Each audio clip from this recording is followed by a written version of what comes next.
ร่วมมหากุศลบุญใหญ่บุญกฐินสามัคคีประจำปี 2568 ขอเชิญญาติโยมศรัทธาสาธุชนผู้ใจบุญทุกท่านร่วมทำบุญทอดกฐินสามัคคีเพื่อสมทบทุนบูรณะพระวิหารลายคำณวัดท่าใหม่อิตำบลป่าแดดอำเภอเมืองจังหวัดเชียงใหม่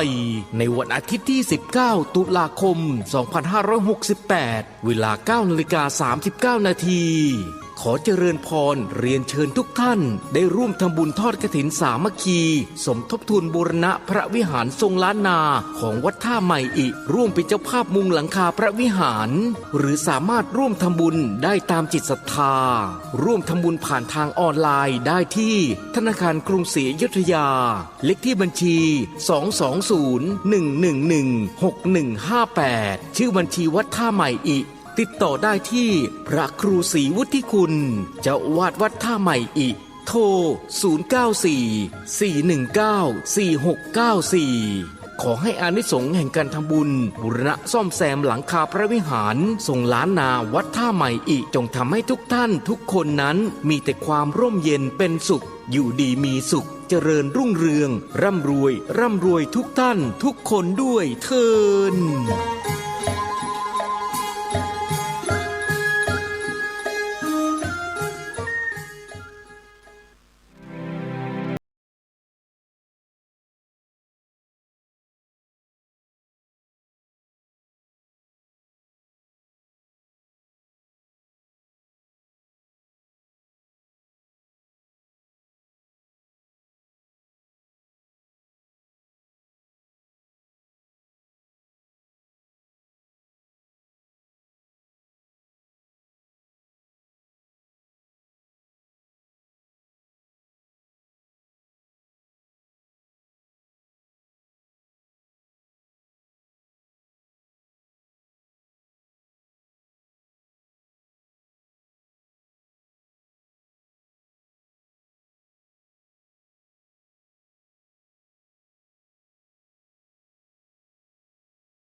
ข่าวสารเพื่อการประชาสัมพันธ์ขอเชิญชวนผู้ใจบุญใจกุศล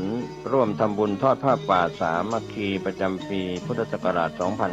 2568 เพื่อบูรณะวิหารปูพื้นกระเบื้องไวนิลตารางเมตรละ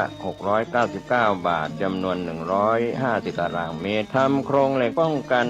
นกรอบวิหารราดพื้นเททรายล้างหน้าวิหารราวบันไดเหล็กสแตนเลสทาสีรอบวิหารเปลี่ยนระบบไฟฟ้าปรับปรุงทัศนียภาพวิหารบูรณะปฏิสังขรณ์ถาวรวัตถุภายในวัดทอดถวายณวัดดอนตันตำบลเหมืองแก้วอำเภอแม่ริมจังหวัดเชียงใหม่ตรงกับวันเสาร์ที่1 พฤศจิกายนพุทธศักราช 2568 ช่วงเช้า 9:39 นาทีเป็นต้นไปก็ขอเชิญชวนศรัทธานักศีลนักบุญทั้งหลายร่วมงานบุญทอดผ้าป่าสามัคคีครั้งนี้เพื่อบูรณะวิหารปูพื้นกระเบื้องไวนิลรวมไปถึงทำโครงเหล็กป้องกันนกรอบวิหารราดพื้นเททรายร้างหน้าวิหารราวบันไดเหล็กสแตนเลสทาสีรอบวิหารเปลี่ยนระบบไฟฟ้าปรับปรุงทัศนียภาพวิหารบูรณะปฏิสังขรณ์ถาวรวัตถุภายในวัดดอนตันตำบลเหมืองแก้วอำเภอแม่ริมจังหวัดเชียงใหม่เสาร์ที่1 พฤศจิกายน 2568 นี้เชิญท่านร่วมงานร่วมบุญร่วมบริจาคได้บุญได้กุศลโดยทั่วหน้ากัน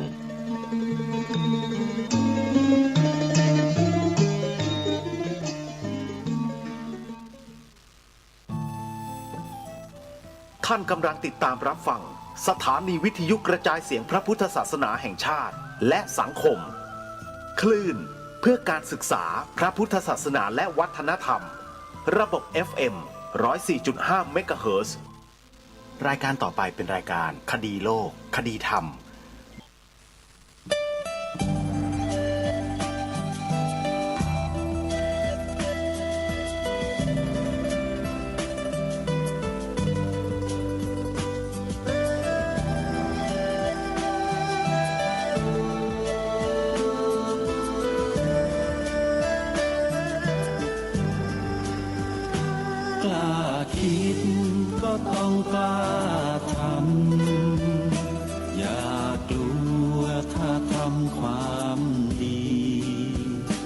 เร่งศึกษาปัญหาให้ทันท่วงที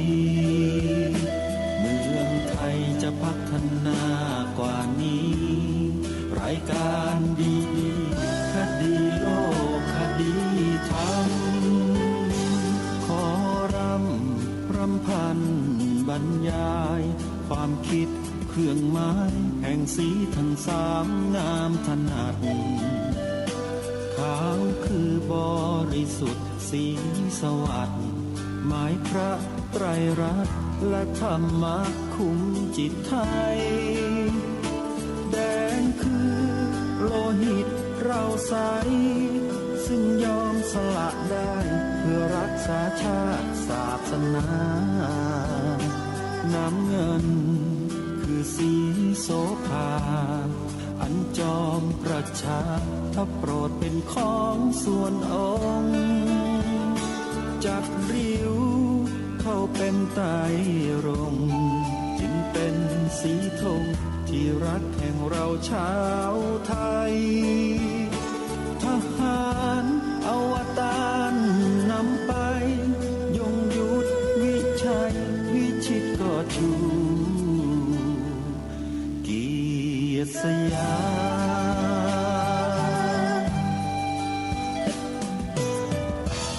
ประเทศไทยที่เจริญมั่นคงมาได้จนถึงทุกวันนี้มิได้เกิดขึ้นจากความหวาดกลัวยังคลาดเขลาแต่บรรพบุรุษไทยของเราทุกยุคทุกสมัยล้วนแต่มีความกล้าหาญและชาญฉลาดปกป้องเอกราชสร้างชาติให้เกิดความมั่นคงโดยมีธงแห่งพระไตรรัตน์เป็นเครื่องนำชัยจึงเป็นที่มาที่ไปของรายการคดีโลกคดีธรรมกล้าคิดก็ต้องกล้าทำอย่ากลัวถ้าทำความดีเร่งศึกษาปัญหาให้ทันท่วงทีเมืองไทยจะพัฒนากว่านี้รายการดีคดีโลกคดีธรรมรายการดีคดีโลกคดีธรรม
ตามรับฟังรายการนี้ได้เป็นประจำทุกวันและยังสามารถรับฟังรายการธรรมะต่างๆจากสถานีวิทยุพระพุทธศาสนาแห่งชาติทุกภูมิภาคของประเทศไทยได้อีกด้วยเท่ากับว่าท่านใดที่ดาวน์โหลดแอปพลิเคชันวิทยุพุทธศาสนาทั่วไทยแท ท่านจะมีสถานีวิทยุพระพุทธศาสนาแห่งชาติและสถานีวิทยุพระพุทธศาสนาประจำจังหวัดต่างๆออกอากาศรายการธรรมะให้ท่านสาธุชนได้ฟังกันถึง48สถานีความโชคดีของท่านที่ดาวน์โหลดแอปพลิเคชันนี้ท่านจะได้เข้าใจธรรมะได้โดยสะดวก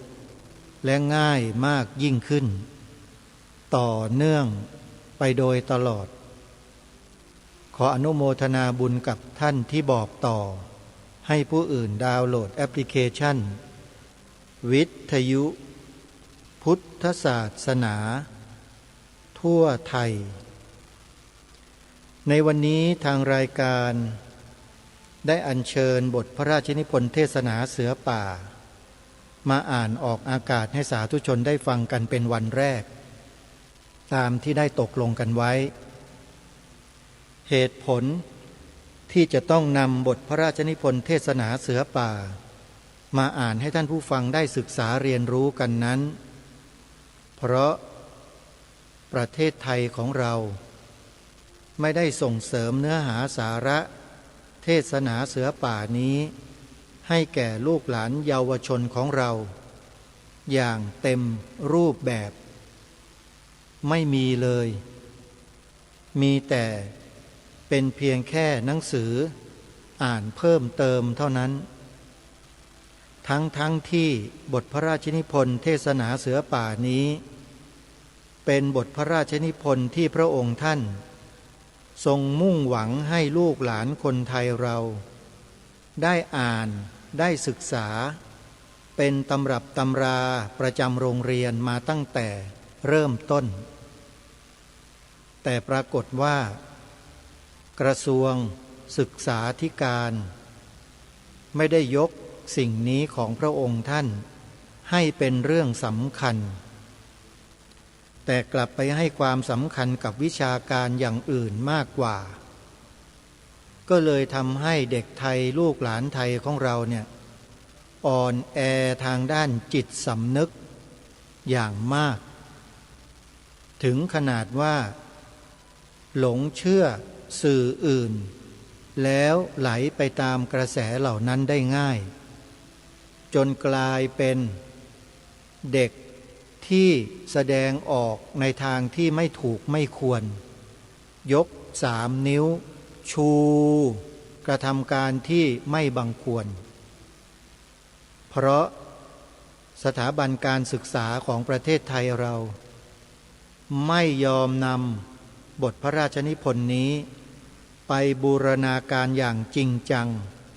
ในโรงเรียน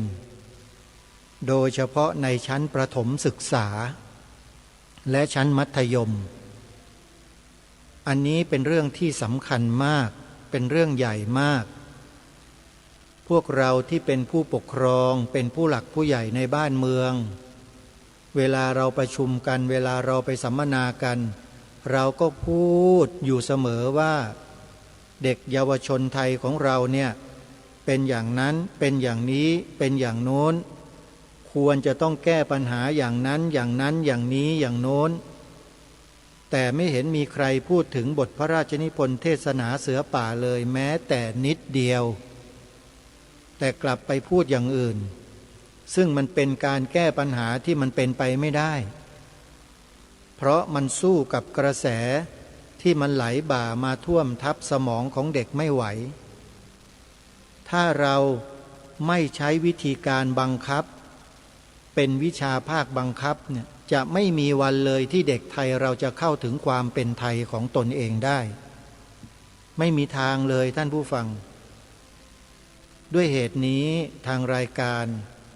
จึงพยายามอัญเชิญบทพระราชนิพนธ์นี้มาอ่านออกอากาศให้บ่อยๆเพื่อให้เราคนไทยลูกหลานไทยเราได้ฟังได้ศึกษาแนวพระราชดำริขององค์พระมหากษัตริย์ของตนเองให้เข้าใจและเข้าถึงให้มากยิ่งขึ้นเป้าประสงค์ที่ทางรายการต้องการมีเป้าเดียวคือต้องการให้คนไทยนั้น มีจิตสำนึกจิตสำนึกในความกตัญญูรู้คุณแผ่นดินรู้บุญคุณขององค์พระมหากษัตริย์ของตนไม่หลงไปตามกระแสที่ผิดวิธีการนี้คือการป้องกันเด็กเยาวชนคนไทยเราเรียกว่าต้นน้ำเลยเริ่มกันตั้งแต่โรงเรียนชั้นประถมไปเลยซึ่งตราบใดที่โรงเรียนในประเทศไทยของเรายังไม่อัญเชิญบทพระราชนิพนธ์เทศนาเสือป่าไปบูรณาการการเรียนการสอนให้กับเด็กเยาวชนชั้นประถมชั้นมัธยมนะบอกได้เลยว่าเด็กไทยเราจะไม่มีวันที่จะเกิดจิตสำนึกขึ้นมาได้เลยหรือถ้าจะเกิดก็เกิดแบบวูบวูบวาบวาบไฟไหม้ฟางเหมือนอย่างที่เป็นอยู่ในปัจจุบันเนี่ยพอมีกระแสอะไรเข้ามาทีหนึ่งก็ฮือกันทีหนึ่งโหมกันทีหนึ่งสักพักก็เงียบหายเข้ากลีบเมฆเหมือนเดิมจึงจำเป็นที่สถาบันการศึกษาของประเทศนี้หน่วยงานที่รับผิดชอบการศึกษาของชาติบ้านเมืองจะต้องให้ความสำคัญกับสิ่งนี้ให้มากและมากยิ่งขึ้นถ้าไม่เช่นนั้นเราจะรักษาความเป็นไทยเอาไว้ไม่ได้แน่นอนเพราะเดี๋ยวนี้ใครอยากจะทำอะไรกับประเทศนี้เขาก็ใช้วิธีการแก้ไขรัฐธรรมนูญคือกฎหมายสูงสุดแล้วเขาก็ใช้เป็นข้ออ้างในการเขียนกฎหมายลูกต่างๆออกมาบังคับประชาชนคนไทยไม่เลือกชั้นวรรณะไม่เลือกเพศเลือกวัยไม่เลือกหน้าถ้าออกมาเป็นกฎหมายแล้วถูกบังคับโดยกฎหมายหมดจะต้องปฏิบัติตามนั้นมันคือช่องว่าง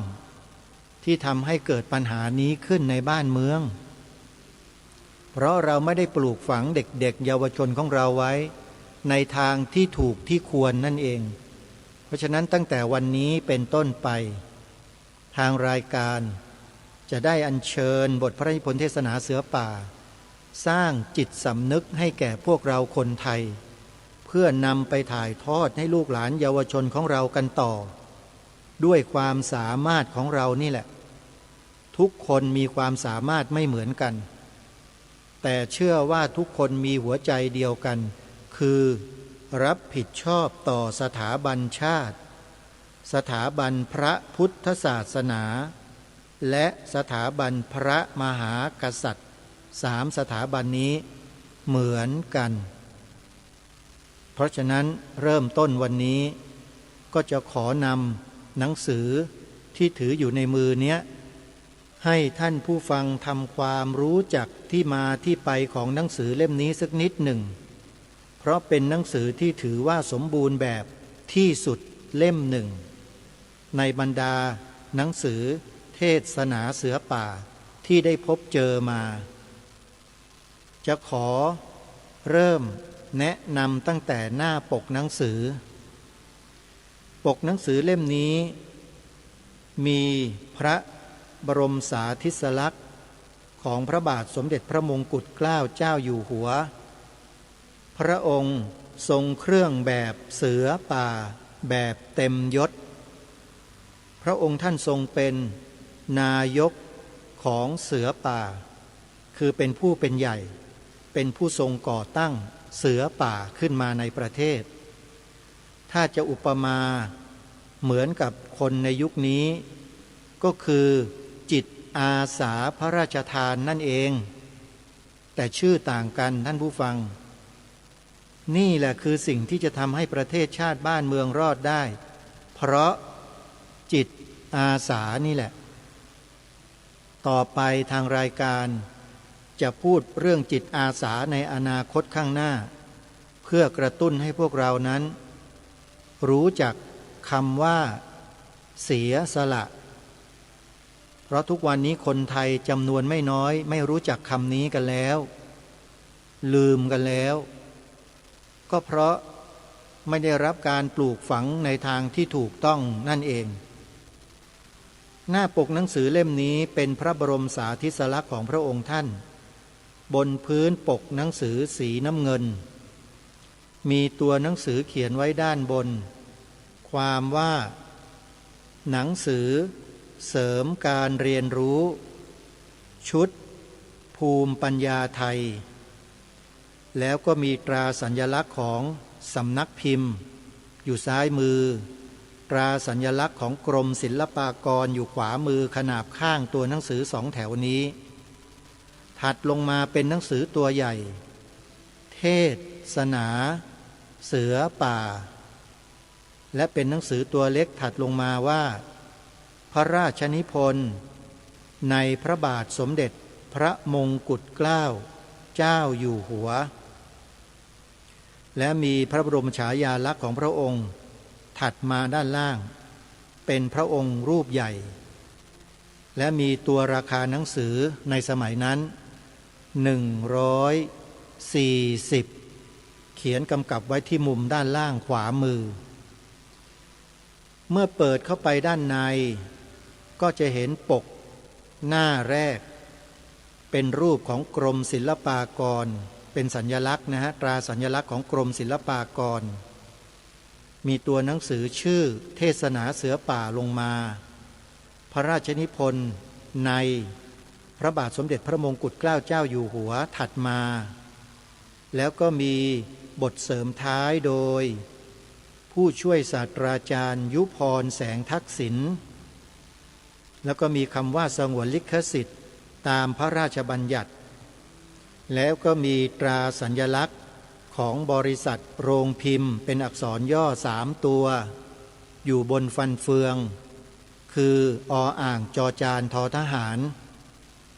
แล้วก็เขียนลงมาว่าจัดพิมพ์และจำหน่ายทั่วประเทศโดยบริษัทอักษรเจริญทัศน์อจทจุดจำกัด142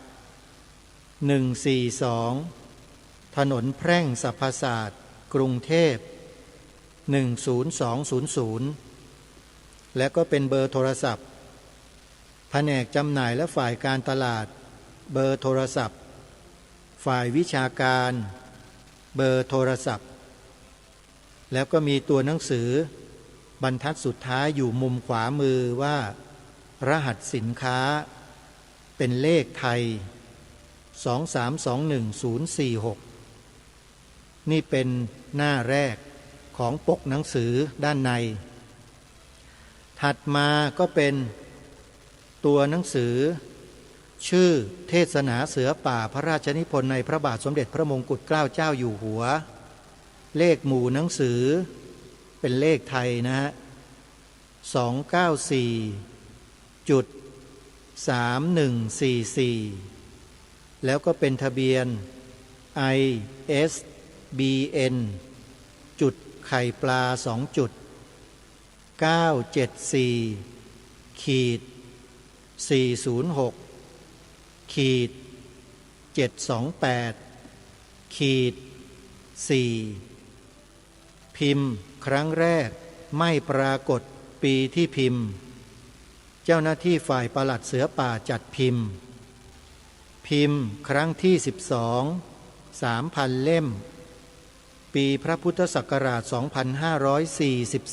2544บริษัทอักษรเจริญทัศน์อจทจุดจำกัดจัดพิมพ์จำหน่ายนี่เป็นปกหน้าแรกแผ่นแรกหน้าและหลังและหน้าถัดมาเป็นคำนำท่านผู้ฟังคำนำนี้จะบ่งบอกถึงที่มาที่ไปของการจัดพิมพ์หนังสือเล่มนี้ให้เราทราบมีความจำเป็นที่เมื่อเราจะศึกษาหนังสือเล่มใดก็แล้วแต่เราต้องอ่านบทคำนำให้เข้าใจในเบื้องต้นกันก่อนเมื่ออ่านแล้วก็จะนำความรู้สึกของเราเนี่ยเข้าไปสู่ตัวเนื้อหาของหนังสือโดยลำดับลองมาฟังบทคำนำกันดูว่าในหนังสือเล่มนี้ในการพิมพ์ครั้งนี้ใครเป็นคนเขียนบทคำน แล้วเขียนไว้ว่าอย่างไรคำนำบริษัทอักษรเจริญทัศน์อจท.จุดจำกัด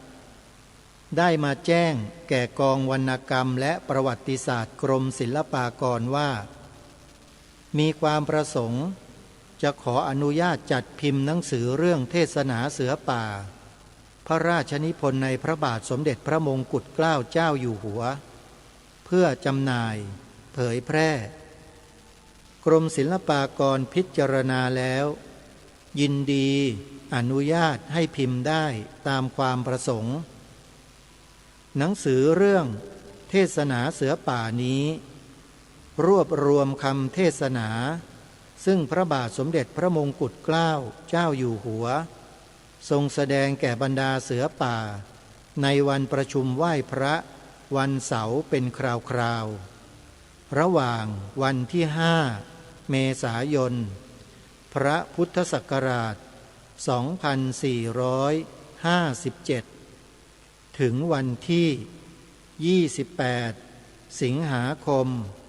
พระพุทธศักราช 2458 โดยทรงมุ่งให้คณะเสือป่าเห็นถึงความจำเป็นที่คนไทยนับถือศาสนาพุทธอันเป็นศาสนาประจำชาติควรช่วยกันทำนุบำรุงและปฏิบัติตามคำสอนทางศาสนาทั้งได้ทรงบรรยายความแตกต่างระหว่างศาสนาต่างๆเป็นต้นว่าพุทธศาสนากับคริสตศาสนาทรงแสดงกำเนิดศาสนาประวัติศาสตร์หลักปฏิบัติความประพฤติของชาวพุทธและประโยชน์แห่งการตั้งตนอยู่ในธรรมอันหนึ่งในการจัดพิมพ์ครั้งนี้บริษัทอักษรเจริญทัศน์อจท.จุดจำกัดได้ขออนุญาตนำบทเสริมท้ายเรื่องเทศนาเสือป่าของผู้ช่วยศาสตราจารย์ยุพรแสงทักษิณมาพิมพ์ไว้ตอนท้ายของเล่มด้วยกรมศิลปากรหวังว่าหนังสือเรื่องเทศนาเสือป่านี้คงจะเป็นประโยชน์แก่นักเรียนนักศึกษาและประชาชนผู้สนใจตามควรทั่วกันนาวาเอกอาวุธเงินชูกลิ่นลายเซ็นอธิบดีกรมศิลปากรกองวรรณกรรมและประวัติศาสตร์กรมศิลปากร26 ธันวาคมพระพุทธศักราช 2544 และนี่ก็เป็นคำนำของอธิบดีกรมศิลปากรคือท่านนาวาอากาศเอกอาวุธเงินชูกลิ่นซึ่งปัจจุบันท่านก็เกษียณราชการไปนานแล้วหนังสือเล่มนี้หน้าถัดมาจะเป็นสารบัญเราลองมาดูสารบัญก่อนว่าในหนังสือเล่มนี้เนี่ยจะกำหนดหัวข้อเรื่องในแต่ละเรื่องไว้กี่หัวข้อและแต่ละหัวข้อท่านใช้คำว่าอะไรสารบัญเบื้องต้นจะเป็นพระอารัมภกถาอันนี้คือพระอารัมภกถาของพระบาทสมเด็จพระมงกุฎเกล้าเจ้าอยู่หัวซึ่งพระองค์ได้ทรงมีพระลิขิตไว้เดี๋ยวเราได้ฟังกันแน่ท่านผู้ฟังถัดต่อมาเป็นกันที่หนึ่งความจำเป็นที่จะมีศาสนาหน้า9กันที่สอง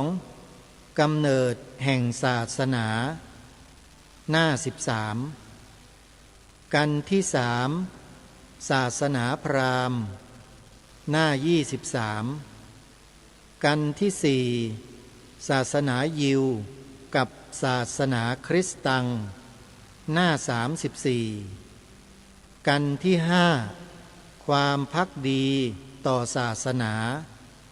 หน้า44 กันที่6ปาฏิหาริย์หน้า51กันที่7ศาสนาเป็นของสำหรับชาติหน้า62กันที่8ประวัติการแห่งพระพุทธศาสนาหน้า72กันที่9ความประพฤติแห่งพุทธศาสนิกหน้า82กันที่10การอุปสมบทหน้า89กันที่11พระไตรสรณาคมหน้า101กันที่12ประโยชน์แห่งการอยู่ในธรรมหน้า109กันที่13หลักแห่งความประพฤติชอบหน้า123กันที่14ปฐมสิกขาบทหน้า133กันที่15ทุติยสิกขาบทหน้า142กันที่16ตติยจตุถะและเบญจมสิกขาบทหน้า152กันแทรกหน้า161กันที่17จตุราริยสัตว์หน้า170กันพิเศษหน้า180บทเสริมท้ายเทศนาเสือป่า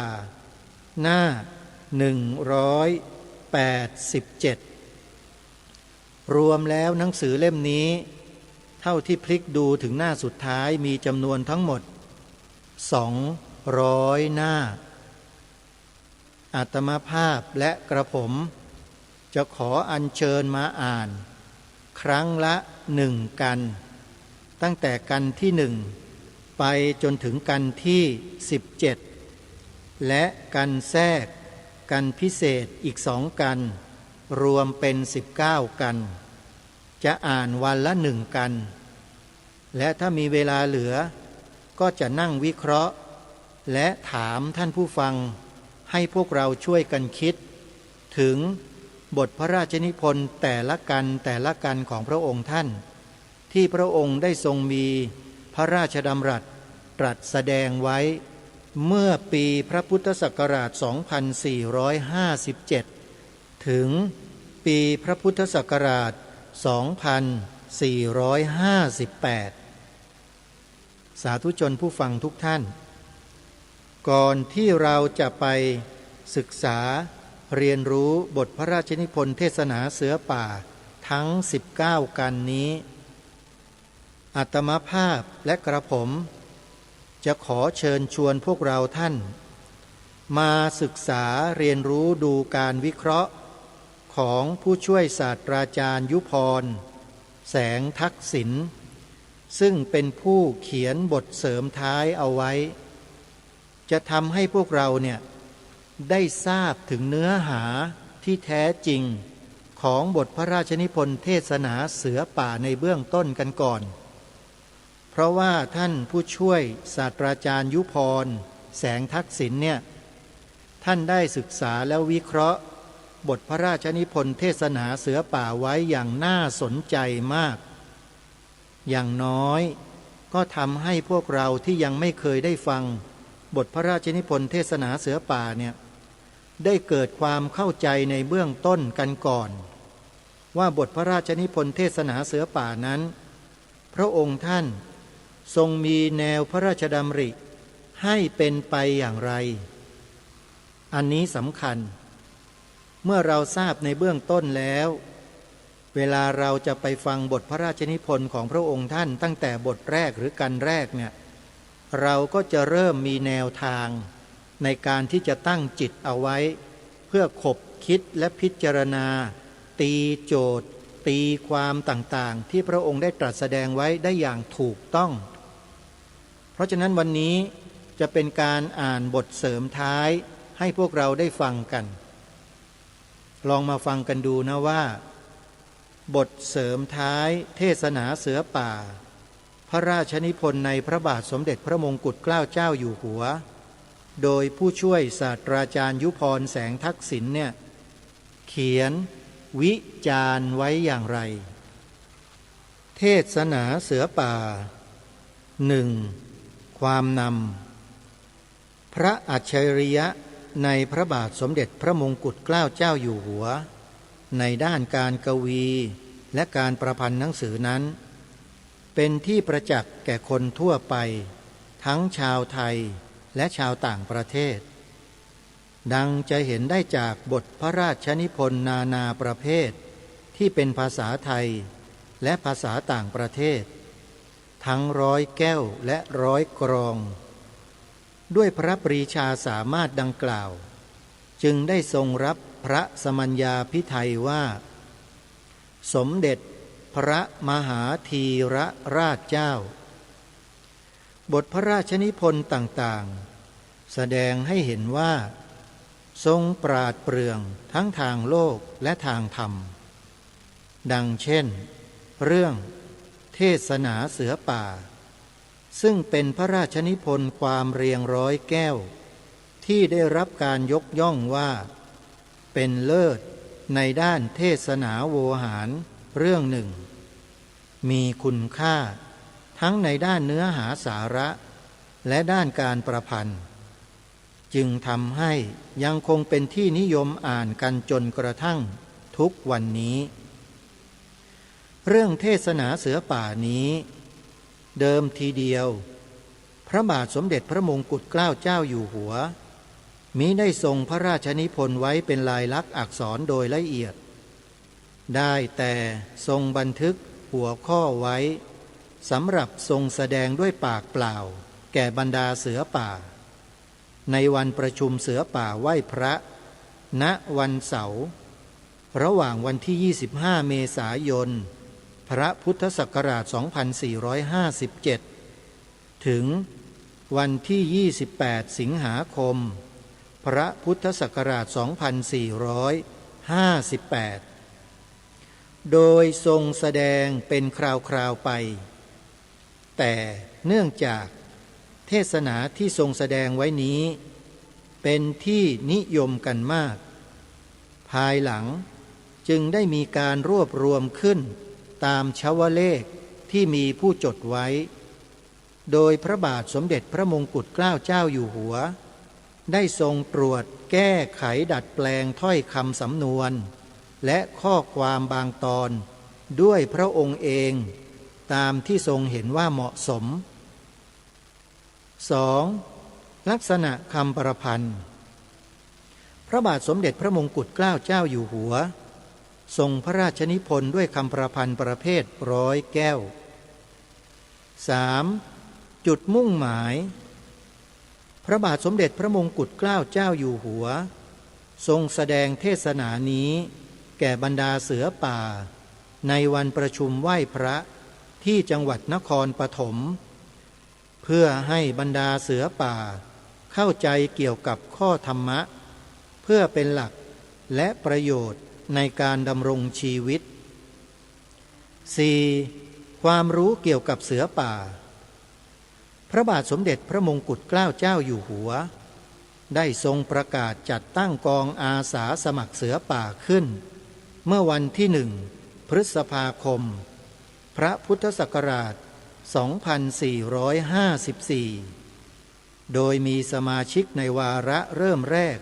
ประมาณ100 คนได้มีพระราชปรารภในการจัดตั้งกองเสือป่าในครั้งนั้นว่ากิจการเสือป่าจะเป็นโอกาสให้บรรดาพลเรือนทั้งพ่อค้าและขหบดีได้เรียนรู้วิชาทหารเพื่อเป็นกำลังสำหรับช่วยเหลือบ้านเมืองในยามสงครามอีกทั้งยังเพื่ออบรมด้านระเบียบวินัยและความสามัคคีในหมู่พลเมืองอีกด้วยต่อมาได้มีประชาชนสมัครเป็นสมาชิกเสือป่ากันมากมายพระบาทสมเด็จพระมงกุฎเกล้าเจ้าอยู่หัวทรงดำรงตำแหน่งนายกเสือป่า ได้ทรงนำเสือป่าซ้อมรบและเดินทางไกลด้วยพระองค์เองทรงสร้างพระราชวังสนามจันทร์ที่จังหวัดนครปฐมขึ้นด้วยวัตถุประสงค์สำคัญคือเพื่อใช้เป็นที่พักและที่ซ้อมรบเสือป่าการซ้อมรบมักกระทำกันที่พระราชวังสนามจันทร์บ้านโป่งโพธารามคลองตาคดและในปีพระพุทธศักราช 2456 ได้เดินทางไกลไปถึงดอนเจดีย์ด้วยพระบาทสมเด็จพระมงกุฎเกล้าเจ้าอยู่หัวทรงเล็งเห็นความสำคัญของกิจการเสือป่าอย่างยิ่งจึงได้เอาพระราชหฤทัยใส่กิจการดังกล่าวนี้อย่างจริงจังมาโดยตลอดตราบจนกระทั่งเสด็จสวรรคต 5. เทศนาเสือป่าเทศนาเสือป่า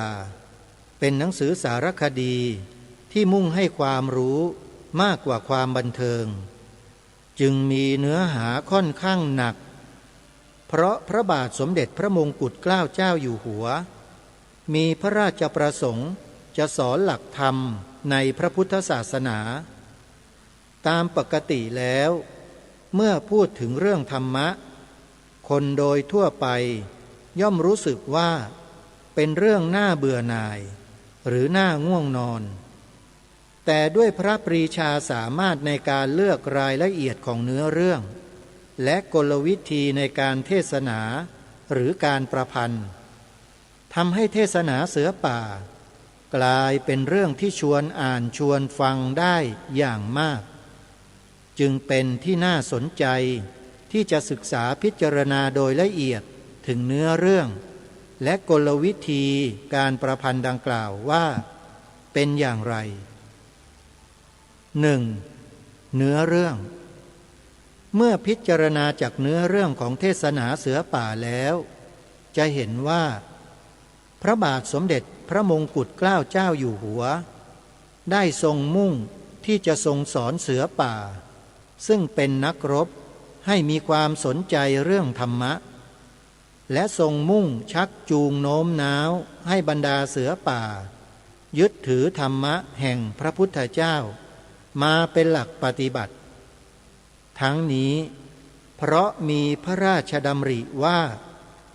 นักรบนั้นมีความจำเป็นอย่างยิ่งที่จะต้องมีธรรมะประจำใจมิฉะนั้นประเทศชาติก็จะย่อยยับอับปางและโลกก็จะเดือดร้อนวุ่นวายอย่างไม่มีที่สิ้นสุดบรรดาเรื่องที่พระบาทสมเด็จพระมงกุฎเกล้าเจ้าอยู่หัวทรงนำมาเทศนาสั่งสอนตั้งแต่กันแรกจนถึงกันสุดท้ายนั้นจะเห็นว่าบางเรื่องคนไทยที่เป็นพุทธศาสนิกชน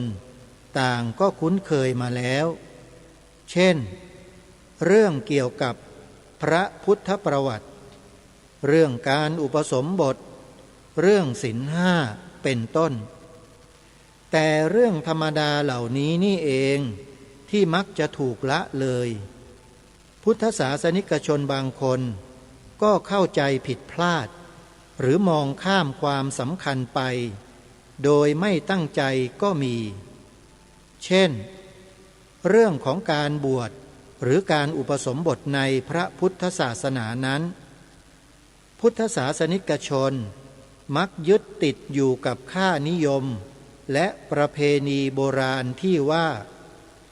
เมื่ออายุครบ20 ปีจะต้องบวชมิฉะนั้นจะเป็นคนดิบด้วยเหตุนี้พุทธศาสนิกชนบางคนจึงเข้าไปบวชในลักษณะบวชจิ้มเท่านั้นไม่ได้ประโยชน์อะไรพระบาทสมเด็จพระมงกุฎเกล้าเจ้าอยู่หัวทรงเทศนาให้เข้าใจว่าการบวชนั้นจุดมุ่งหมายที่แท้จริงคืออะไรการบวชที่ทำตามประเพณีเท่านั้นจึงมิใช่การบวชในความหมายดั้งเดิมซึ่ง มุ่งให้ได้เข้าไปใช้เวลาในการศึกษาหลักธรรมในพระพุทธศาสนาอย่างจริงจังด้วยความเลื่อมใสศรัทธาการบวชในลักษณะนี้จะช่วยทำประโยชน์ให้แก่พระพุทธศาสนาด้วยพระบาทสมเด็จพระมงกุฎเกล้าเจ้าอยู่หัวมีพระราชดำริว่าการเรียนรู้พระพุทธศาสนาเป็นสิ่งสำคัญและสำคัญกว่าการบวชแต่พุทธศาสนิกชนส่วนใหญ่มักยึดติดอยู่กับค่านิยมหรือขนบธรรมเนียมประเพณีโดยลืมนึกถึงความเป็นจริงและเหตุผลที่ถูกต้องการที่ทรงนำมาเทศนาสั่งสอนจึงเท่ากับเป็นการรื้อฟื้นทบทวนปรับความเข้าใจให้ถูกต้องอีกครั้งหนึ่งส่วนบางเรื่องที่ทรงเทศนาพุทธศาสนิกชนบางคนอาจยังไม่เคยทราบมาก่อนก็มีเช่นเรื่องกำเนิดของศาสนาศาสนาพราหมณ์ศาสนาคริสตังเป็นต้นเรื่องเหล่านี้นับว่าสำคัญเพราะการได้รับทราบความเป็นมาของศาสนาต่างๆบ้างจะทำให้เกิดความคิดที่กว้างขวางลึกซึ้งขึ้นนอกจากตัวเนื้อเรื่องแท้ๆที่ทรงมุ่งให้ความรู้ดังกล่าวมาแล้วความน่าสนใจของเรื่องเทศนาเสือป่าจึงอยู่ที่เนื้อเรื่องอันเกิดจากการวิเคราะห์วิจารณ์และสันนิษฐานด้วยพระราชดำริส่วนพระองค์ซึ่งคมคายน่าฟังน่าคิดและน่าเชื่อถืออย่างยิ่งเช่นเมื่อตรัสเล่าถึงศาสดาของศาสนาต่างๆเช่นศาสนาพุทธศาสนาคริสตังซึ่งได้แก่พระพุทธเจ้าและพระเยซูนั้นก็ได้ทรงเปรียบเทียบศาสดาทั้งสองทั้งในด้านชาติกำเนิดและหลักธรรมคำสั่งสอนซึ่งผลที่ได้ก็คือผู้อ่านจะเกิดความรู้สึกเลื่อมใสและศรัทธาในพระพุทธเจ้าทั้งยังภูมิใจที่ได้เกิดเป็นพุทธศาสนิกชนและมีศาสนาพุทธซึ่งเป็นศาสนาที่มีศาสดาที่ประเสริฐสุดและเป็นศาสนาแห่งเหตุผลและความถูกต้องเป็นศาสนาประจำชาติไทยอีกด้วยหรือบางครั้งเมื่อตรัสเล่าเรื่องปาฏิหาริย์ก็ทรงตีความหรือแปลความหมายไว้อย่างน่าฟังทำให้เข้าใจปาฏิหาริย์ต่างๆได้ลึกซึ้งและสมเหตุสมผลยิ่งขึ้นเช่นการทรงตีความเรื่องพระยามาร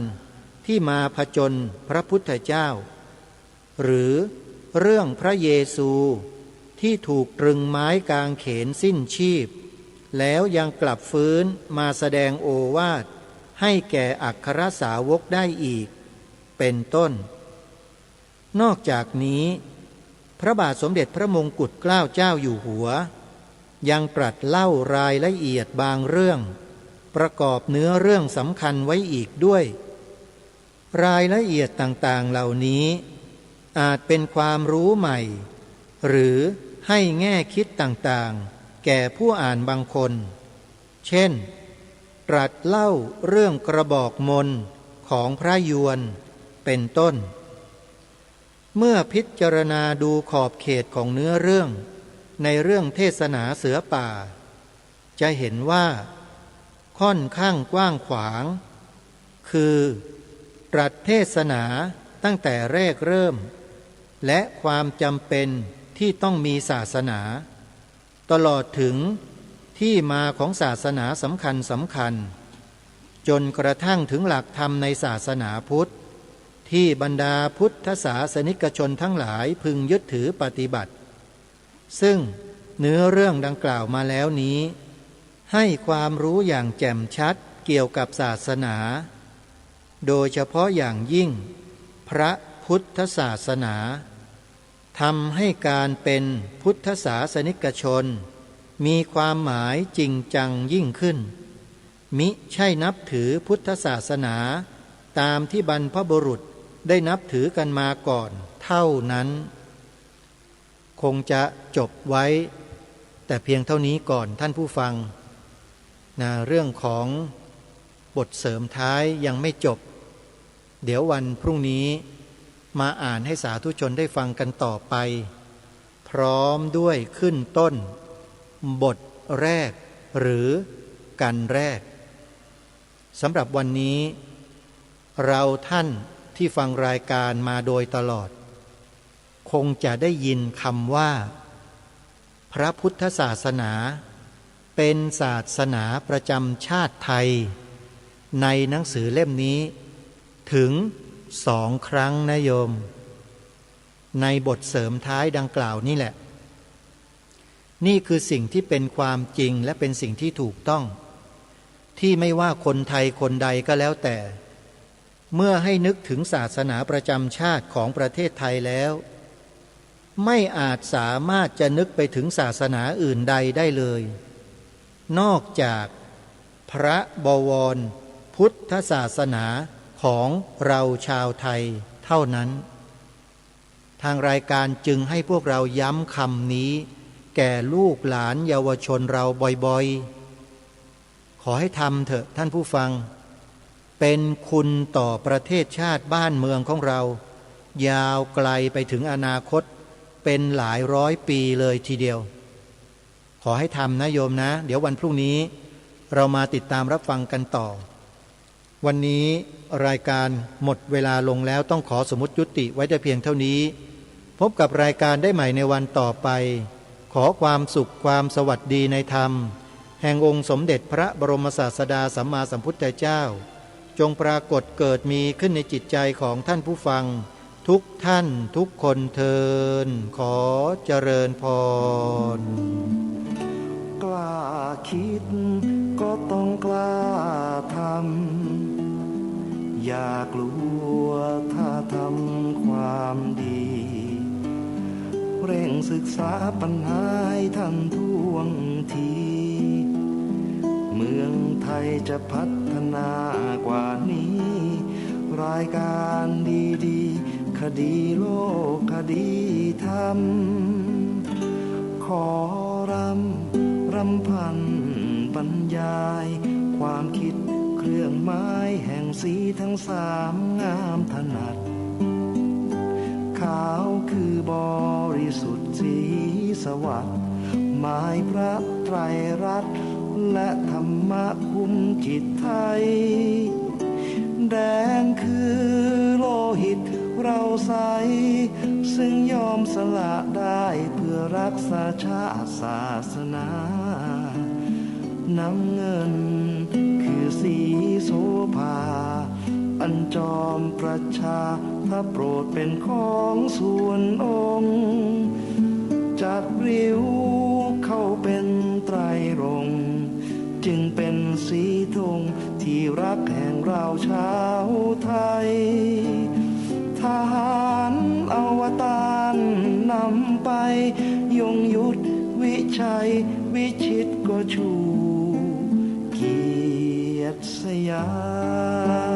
ม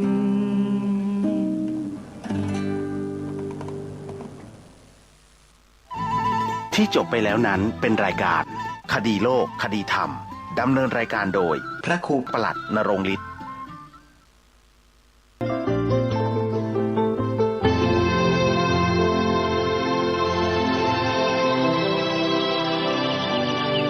วันนี้เป็นวันพระขอเรียนเชิญพุทธศาสนิกชนทุกท่านมากลั่นจิตให้ใสกลั่นใจให้เป็นบุญด้วยการให้ทานรักษาศีลและเจริญจิตภาวนาน้อมจิตให้เข้าถึงพระรัตนตรัย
ข่าวสารเพื่อการประชาสัมพันธ์ขอเชิญชวนผู้ใจบุญใจกุศล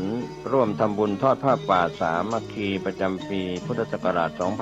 2568 เพื่อบูรณะวิหารปูพื้นกระเบื้องไวนิลตารางเมตรละ 699 บาทจำนวน 150 ตารางเมตรทำโครงเหล็กป้องกันนกรอบวิหารราดพื้นเททรายล้างหน้าวิหารราวบันไดเหล็กสแตนเลสทาสีรอบวิหารเปลี่ยนระบบไฟฟ้าปรับปรุงทัศนียภาพวิหารบูรณะปฏิสังขรณ์ถาวรวัตถุภายในวัดทอดถวายณวัดดอนตันตำบลเหมืองแก้วอำเภอแม่ริมจังหวัดเชียงใหม่ตรงกับวันเสาร์ที่ 1 พฤศจิกายนพุทธศักราช 2568 ช่วงเช้า 9:39 นาทีเป็นต้นไปก็ขอเชิญชวนศรัทธานักศีลนักบุญทั้งหลายร่วมงานบุญทอดผ้าป่าสามัคคีครั้งนี้เพื่อบูรณะวิหารปูพื้นกระเบื้องไวนิลรวมไปถึงทำโครงเหล็กป้องกันนกรอบวิหารราดพื้นเททรายร้างหน้าวิหารราวบันไดเหล็กสแตนเลสทาสีรอบวิหารเปลี่ยนระบบไฟฟ้าปรับปรุงทัศนียภาพวิหารบูรณะปฏิสังขรณ์ถาวรวัตถุภายในวัดดอนตันตำบลเหมืองแก้วอำเภอแม่ริมจังหวัดเชียงใหม่เสาร์ที่ 1 พฤศจิกายน 2568 นี้เชิญท่านร่วมงานร่วมบุญร่วมบริจาคได้บุญได้กุศลโดยทั่วหน้ากัน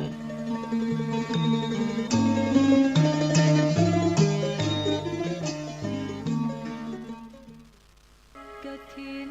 ทานคือสังฆทานบุญทานยิ่งใหญ่ขอเชิญร่วมทำบุญทอดกฐินสามัคคีถวายวัดทุ่งป่าเก็บตำบลหนองหานอำเภอสันทรายจังหวัดเชียงใหม่ในวันพุธที่ 5 เดือนพฤศจิกายนพุทธศักราช 2568 นี้สามารถทำบุญผ่านธนาคารกรุงไทยชื่อวัดทุ่งป่าเก็บเลขบัญชี 375-074-7407 หรือสอบถามที่เจ้าอาวาส 063-163-9950 ปัจจัยทั้งหมดเพื่อสมทบทุนซื้อที่ดินหน้าวัดที่ยังค้างอยู่ 900,000 บาทถ้วนเพื่อเป็นพุทธบูชาให้ทานที่ดินจะได้ความมั่นคงตลอดกาล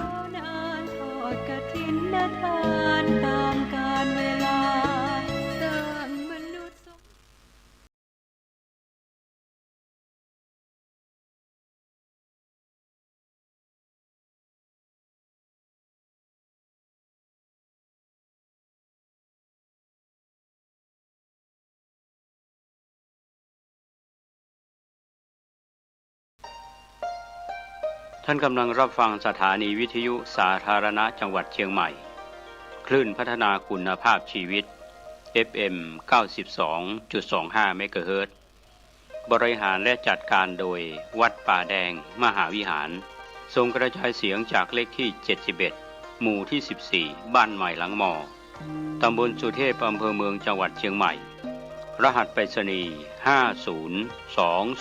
50200 หมายเลขโทรศัพท์0818815690 052000636-7สวัสดีครับท่านผู้ฟังที่เคารพข่าวชาวบ้านผมเกษตรเพชรจำนิดบรรณาธิการข่าวก้าวหน้านิวกับการทำหน้าที่รายงานข่าวสารของพี่น้องสื่อสารมวลชนทุกแขนงสาขาสื่อไทยสื่อเทศในรอบ24ชั่วโมงข่าวชาวบ้านก็เป็นส่วนหนึ่งของกระจกเงาของสังคมประเทศไทยสังคมภูมิภาคของประเทศไทยสังคมของนานาชาติที่สื่อสารมวลชนทุกแขนงสาขาได้ปฏิบัติหน้าที่ในรอบ24ชั่วโมงนะครับก็ท่านที่อ่านหนังสือพิมพ์ออนไลน์คลิกเข้าไปที่เว็บไซต์ www.9hnanew.com ก็เป็นตัวหนึ่งของหนังสือพิมพ์ออนไลน์ที่เราได้รับอนุญาตนำมาลิงก์ไว้จากการปฏิบัติหน้าที่ของสื่อไทยสื่อเทศในรอบ24ชั่วโมงกับข่าวชาวบ้านข้อคิดเตือนจิตเตือนใจเมื่อหัว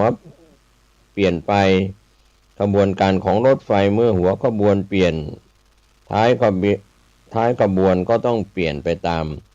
หัวสายเหมือนหัวมังกรสายหางมังกรความเป็นอนิจจังไม่เที่ยงแท้แน่นอนของรัฐบาลไทยก็เช่นนี้แหละที่มีครม.คณะรัฐมนตรีแต่ละยุคแต่ละสมัยหลังจากได้รับโปรดเกล้าลงมาก็ปฏิบัติหน้าที่ตามสร.1แล้วก็ปฏิบัติตามนั้นใครที่สามารถสั่งการได้ปฏิบัติหน้าที่ได้ก็ย่อมจะปรับโผปรับเปลี่ยนไปตามธรรมชาติแต่ความเป็นจริงนั้นการปฏิบัติงานของคณะรัฐมนตรีที่ผ่านมาและมีการปรับโผข้าราชการไปแล้วหลายกระทรวงยังไม่ได้ปฏิบัติหน้าที่ก็มีโผปรับเปลี่ยนกันไปนี่แหละความจริงของประเทศไทยที่สถานการณ์การบ้านการเมืองเปลี่ยนแปลงได้ง่ายหลับตาลืมตาก็เปลี่ยนแปลงได้นะครับไม่ต้องไปข้ามวันข้ามคืนถ้าเมื่อผู้นำในระดับของผู้บริหารรัฐบาลของไทยเพราะฉะนั้นเราก็เคารพในกฎกติกาของสร.1นายกรัฐมนตรีคนปัจจุบันข่าวคืบหน้าวันนี้เปิดแฟ้มคณะรัฐมนตรี14ตุลาคม2568มหาดไทยเสนอโยกย้ายบิ๊กข้าราชการ19ตำแหน่งครับท่านที่ติดตามข้อมูลข่าวสารที่ผ่านมาในคณะรัฐมนตรีชุดที่ผ่านมาก็จะรู้ทราบว่ามีการเปลี่ยนแปลงอย่างไรโพสต์ทูเดย์ออนไลน์ได้รายงานข่าวคืบหน้าหัวข้อข่าวเปิดแฟ้มคณะรัฐมนตรี14ตุลาคม2568ในหัวข้อข่าวว่ามหาดไทยเสนอโยกย้ายบิ๊กข้าราชการ19ตำแหน่ง14ตุลาคม2568มีนายอนุทินชาญวีรกุลนายกรัฐมนตรีและรัฐมนตรีว่าการกระทรวงมหาดไทยเป็นประธานเตรียมให้ความเห็นชอบบัญชีรายชื่อแต่งตั้งโยกย้ายข้าราชการระดับสูงของกระทรวงมหาดไทยจำนวน19ตำแหน่งตามที่กระทรวงมหาดไทยเสนอเพื่อเพิ่มประสิทธิภาพการบริหารราชการและตอบสนองนโยบายรัฐบาล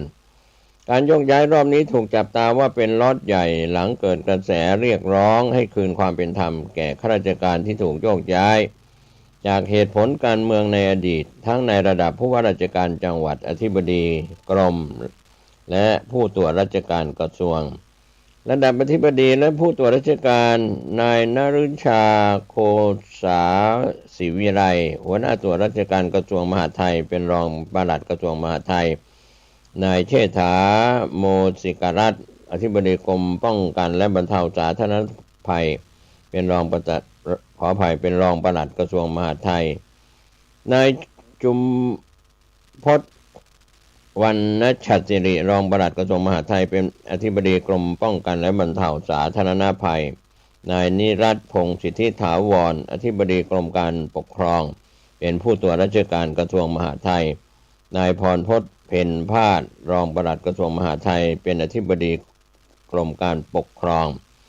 นายสุรศักดิ์อักษรกุลอธิบดีกรมการพัฒนาชุมชนเป็นผู้ตรวจราชการกระทรวงมหาดไทยนายสยามสิริมงคลผู้ว่าราชการจังหวัดสมุทรปราการเป็นอธิบดีกรมการพัฒนาชุมชนร้อยตำรวจโทภพชนกชรานุเคราะห์อธิบดีกรมส่งเสริมการปกครองท้องถิ่นเป็นผู้ว่าราชการจังหวัดแม่ฮ่องสอนนายปิยะปิจนำผู้ว่าราชการจังหวัดบุรีรัมย์เป็นอธิบดีกรมส่งเสริมการปกครองท้องถิ่นระดับผู้ว่าราชการจังหวัดโยกย้ายสลับ18เก้าอี้นายสุภมิตรชินศรีผู้ว่าราชการจังหวัดนครสวรรค์เป็นผู้ว่าราชการจังหวัดสมุทรปราการนายอนุพงศ์สุขสมนิตผู้ว่าราชการจังหวัดศรีสะเกษเป็นผู้ว่าราชการจังหวัดบุรีรัมย์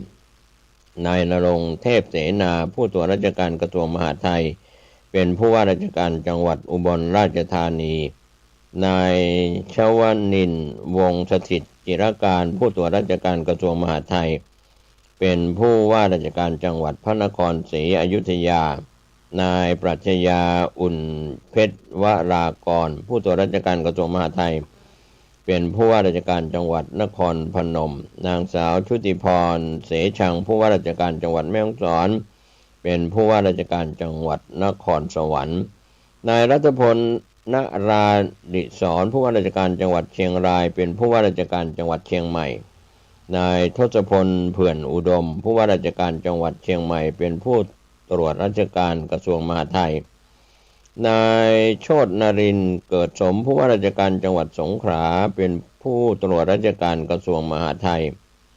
นายธีรุตสุภวิบูลย์ผลผู้ว่าราชการจังหวัดสุราษฎร์ธานีเป็นผู้ว่าราชการจังหวัดสงขลาสำหรับการปรับย้ายครั้งนี้เป็นการคืนความยุติธรรมให้ข้าราชการมืออาชีพหลังเกิดการแต่งตั้งโยกย้ายที่ถูกมองว่ามีแรงจูงใจ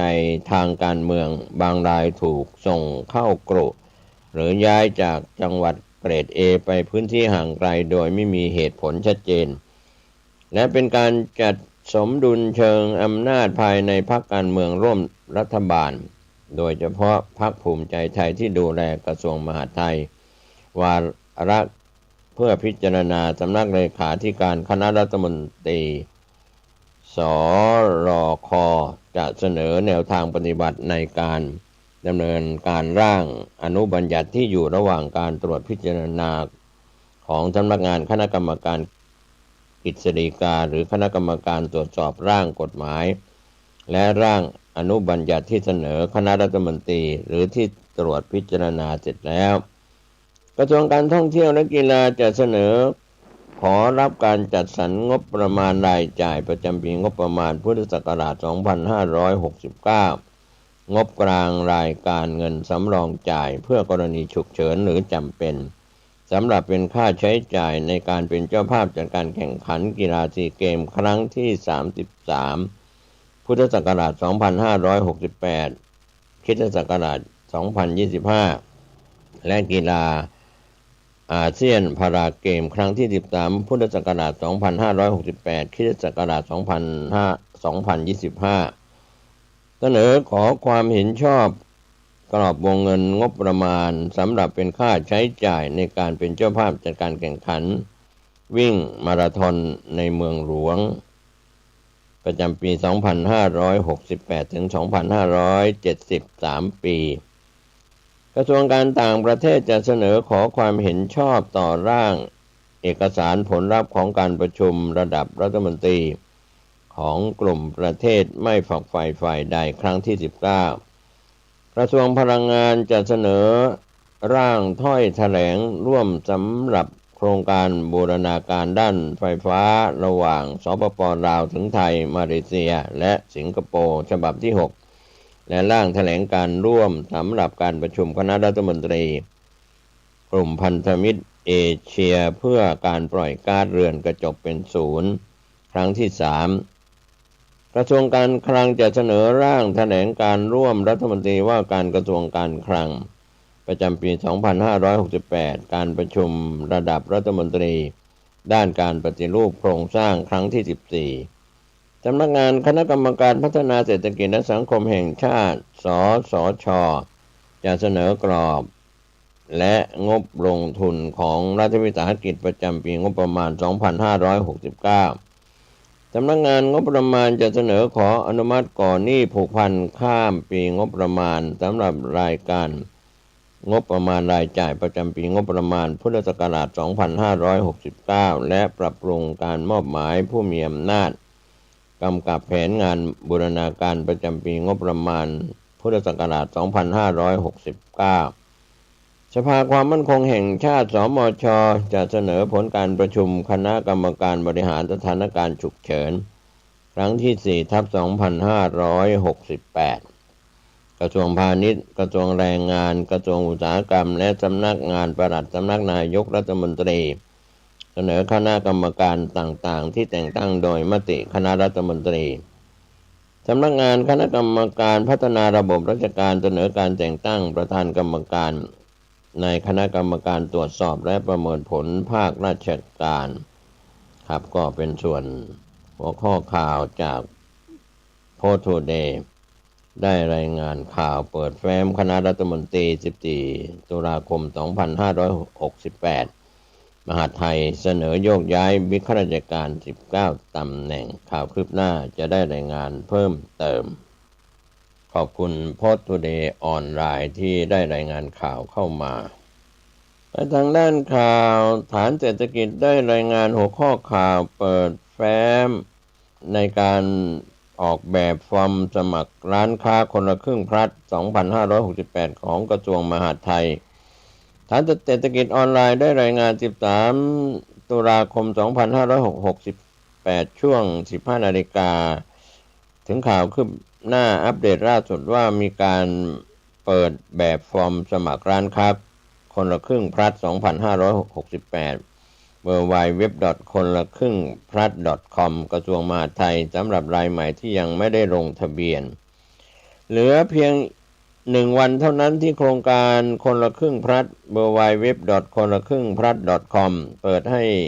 สิทธิ์ลงทะเบียนโดยกระทรวงการคลังกำหนดให้ร้านค้ารายเก่าและร้านค้ารายใหม่ลงทะเบียนเป็นกลุ่มแรกในวันที่ 15 ตุลาคมถึง 19 ธันวาคม 2568 ร้านค้ารายเก่าส่วนร้านค้าที่เคยเข้าร่วมโครงการคนละครึ่งเฟส 5 และผ่านเกณฑ์ไม่ต้องลงทะเบียนแค่เพียงอัปเดตแอปถุงเงินและกดยอมรับเงื่อนไขเท่านั้นวิธีสมัครร้านค้าคนละครึ่งพลัด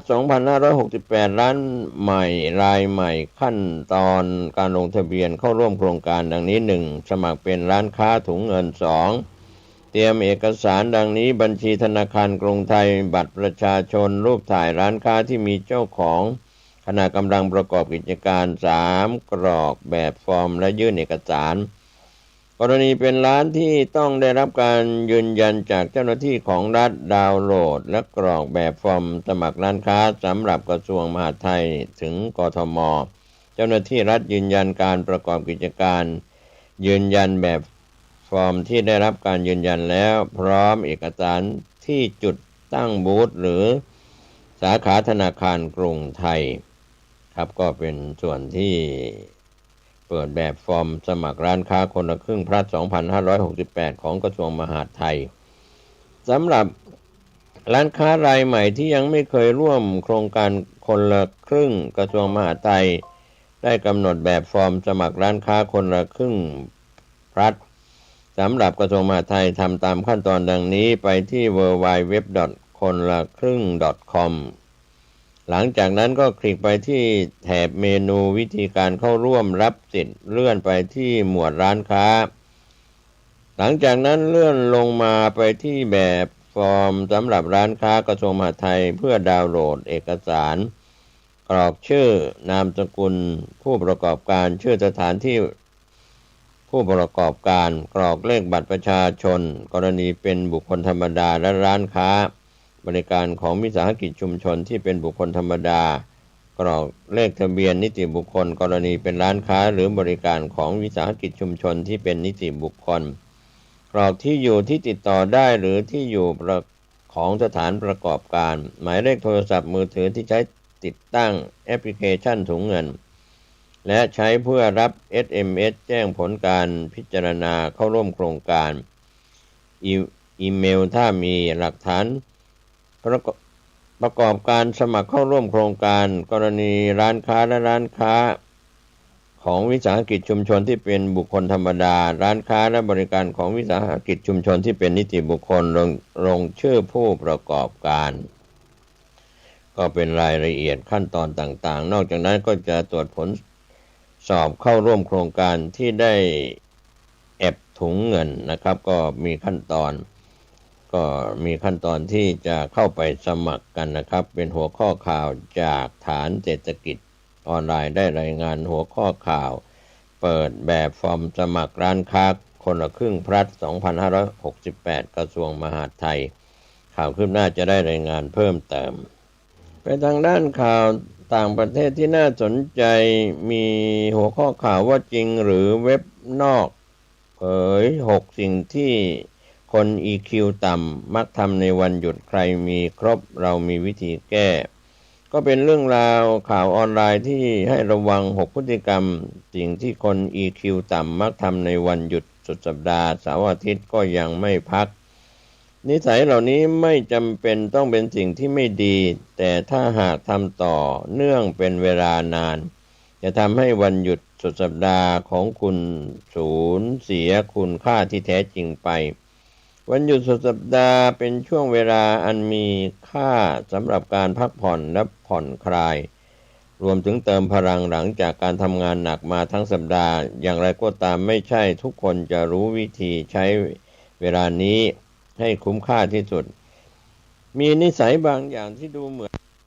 EQ ต่ำโดยไม่ได้ตั้งใจซึ่งหมายความว่าความสามารถในการจัดการอารมณ์และพฤติกรรมทางสังคมไม่สูงซึ่งหลายคนมักจะตกอยู่ในสถานการณ์เช่นนี้บางครั้งโดยไม่รู้ตัวคิดมากเกินไปเสมอบางคนใช้เวลาทั้งสุดสัปดาห์ไปกับการเรื่องต่างๆตั้งแต่เรื่องเล็กๆน้อยๆไปจนถึงแผนไกลๆแทนที่จะผ่อนคลายจิตใจพวกเขากลับกดดันตัวเองจนเหนื่อยล้าในช่วงสุดสัปดาห์ 2. ตรวจสอบผู้อื่นบนโซเชียลมีเดียการเลื่อนดูโซเชียลแล้วเปรียบเทียบชีวิตกับคนอื่นโดยไม่รู้ตัวอาจสร้างความกดดันความไม่พอใจและทำให้รู้สึกแย่ในวันหยุด 3. ใส่ใจคำพูดรอบตัวมากเกินไปคนที่ EQ ต่ำมักเก็บคำวิจารณ์เล็กๆไปคิดมากจนทำให้บรรยากาศวันหยุดเต็มไปด้วยอารมณ์ลบโดยไม่รู้ตัว 4. ผัดวันประกันพรุ่งเรื่องสำคัญแทนที่จะจัดการเรื่องจำเป็นพวกเขากลับปล่อยให้เวลาเสียไปแบบ